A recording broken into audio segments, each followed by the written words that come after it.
¿Qué me dirías si te digo que construir con paja puede ser incluso mejor que construir con ladrillos? Hola mundo, yo soy Mira Ortiz y el día de hoy te voy a contar sobre el método constructivo que elegí para mi tesis. Aunque construir con paja suene poco convencional, en realidad tiene muchos beneficios de los que te voy a contar en este video. También tiene algunos contras o algunas limitaciones de las que también te voy a hablar. Pero primero quiero comenzar por definir qué es paja. Esta definición y buena parte de esta información la estoy sacando del libro Manual de Construcción de Paja de Mink, que te voy a dejar un link directo en la descripción y en un comentario fijado. Si no encuentro el libro, entonces te voy a dejar la información para que lo busques por tu propia cuenta, y también te voy a dejar otras ligas de interés, porque realmente lo que te voy a contar aquí solo es una pequeña introducción. Entonces, según Mink, la paja es el tallo seco de los cereales o plantas fibrosas como avena, lino, cáñamo, arroz, ese tipo de cosas.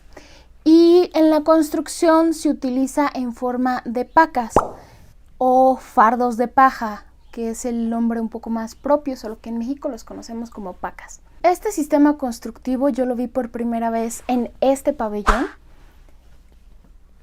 aunque en realidad es un sistema constructivo mucho más antiguo. Se cree que empezó a utilizarse en Estados Unidos, puntualmente en Nebraska, alrededor del año de 1880. La paja fue tan utilizada en Nebraska que incluso uno de los sistemas constructivos que están hechos a base de fardos de paja lleva su nombre. Aunque hay distintas formas de trabajar la paja en la construcción, se divide básicamente en dos grandes ramas. Uno es el sistema autoportante y el otro es el sistema no portante. El sistema autoportante, o también llamado sistema Nebraska, es en el que únicamente se utilizan fardos de paja como muros. Es decir, no hay otra estructura que sostenga el techo ni que forme la casa. Son las mismas pacas de paja que se van entrelazando y van formando todos los muros de la construcción. En cambio, en un sistema no portante se puede auxiliar de otros elementos constructivos, elementos estructurales. Generalmente se utilizan vigas de madera. Y también están los sistemas prefabricados, donde te venden la paja como encajonada en madera, de forma que ya únicamente tomas estos paneles y los vas armando.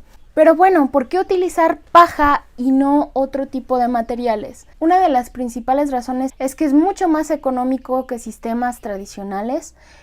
También es relativamente sencillo de construir con la paja. Sobre todo es usado para la autoconstrucción. Y otro factor, aparte de que es ecológico, porque todo esto está compuesto de cosas 100% orgánicas que al final van a regresar a la tierra y no generan ningún tipo de contaminante, cosa que no sucede con los ladrillos, el concreto, el acero, etc. Pero otro punto muy importante que quiero tocar es la arquitectura sustentable o la bioarquitectura. Bueno, aparte de que es sustentable por el hecho de que no contamina, también hay otros factores. La paja es altamente térmica. El factor térmico se puede medir de diferentes formas, pero yo elegí el que creo que es más sencillo de comprender, que lo podemos encontrar en un manual de la Comisión Nacional Forestal aquí en México, que es el coeficiente R, donde R significa la resistencia al flujo de calor. Esto quiere decir que tanto un material va a perder calor, es decir, qué tan fácil se va a enfriar o se va a poner caliente. En un en vivo les estuve hablando un poco de eso y puse este ejemplo, el vidrio.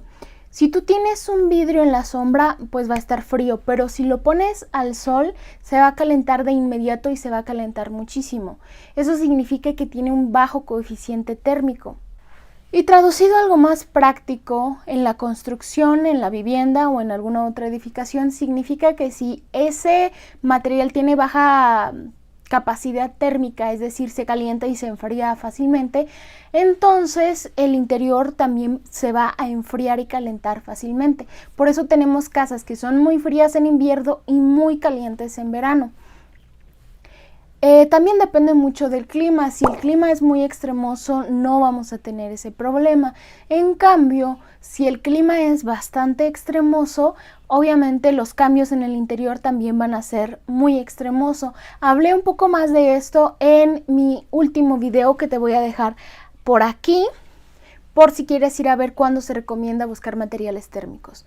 Bueno, retomando lo del coeficiente térmico o R, que como mencioné es la resistencia al flujo de calor, te voy a dar algunos valores comparativos. Por ejemplo, el ladrillo, que es con lo que típicamente construimos las casas, tiene un valor R de 0.2. Mientras más alto el valor significa que el material es más térmico, mientras más bajo pues menos térmico. La madera, que consideramos un material más térmico, tiene un valor R de 1, mientras que la paja, los fardos de paja, tienen un valor R de 42.8. O sea, es 214 veces más térmico que el ladrillo. Por eso es muy recomendable utilizar este tipo de materiales en climas extremosos.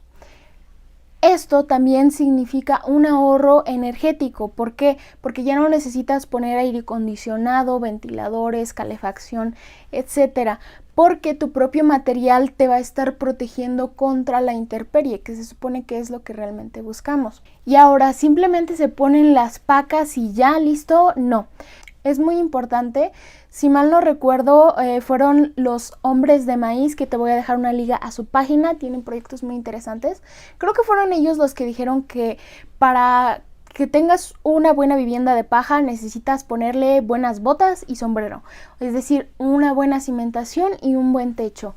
La cimentación no necesita ser tan profunda, al menos no se acostumbra a hacerla tan profunda, y de hecho se puede hacer como una sobrecimentación, pero necesita ser lo suficientemente alta para que aísle la paja del suelo y ésta no se humedezca. El principal problema o problemas que podrían existir es si la paja se humedece. Más adelante voy a hablar de los mitos que se cree de la construcción con paja, pero bueno, ponemos una buena cimentación, después ponemos los muros con paja de acuerdo al sistema constructivo que se haya elegido y posteriormente se le pone la cubierta, el techo, de preferencia a 2 aguas y que tenga alerones o salientes que impidan que los muros se mojen. Obviamente el techo también impermeabilizado y listo. Como mencioné, hay diferentes métodos constructivos que utilizan los fardos de paja y pues cada uno tiene sus pros y sus contras y sus detalles específicos. No solo se pueden hacer viviendas o construcciones de un solo piso, también hay viviendas de 2 pisos y por si se preguntan si no dura, claro que dura.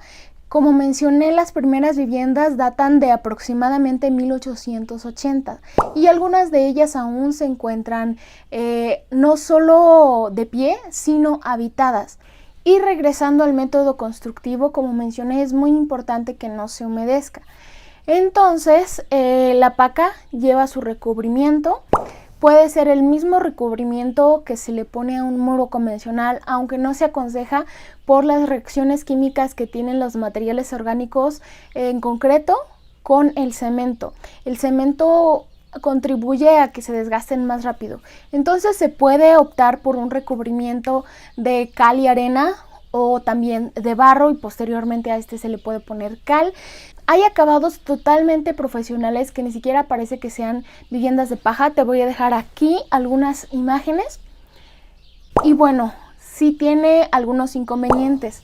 No son tantos como los que la mayoría podría creer. Ya te comenté que duran bastante en el tiempo.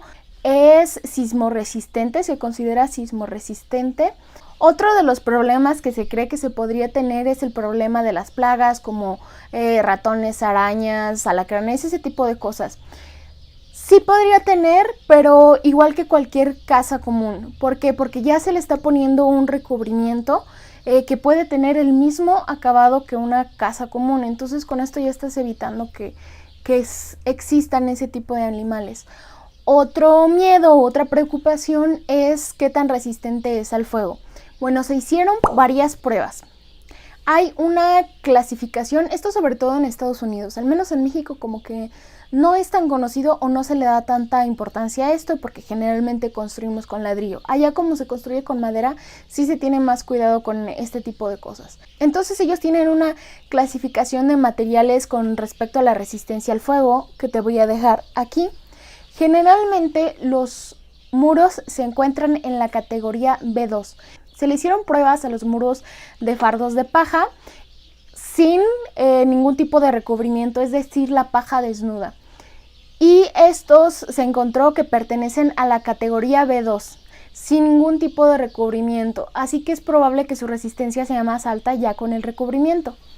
También hay otra clasificación que se refiere al tiempo que tarda un material en presentar problemas estructurales una vez que está en el fuego. Estos van del F30 al F120 en intervalos de 30 minutos. El número indica la cantidad de minutos que aguantaría ese material antes de presentar alguna falla estructural.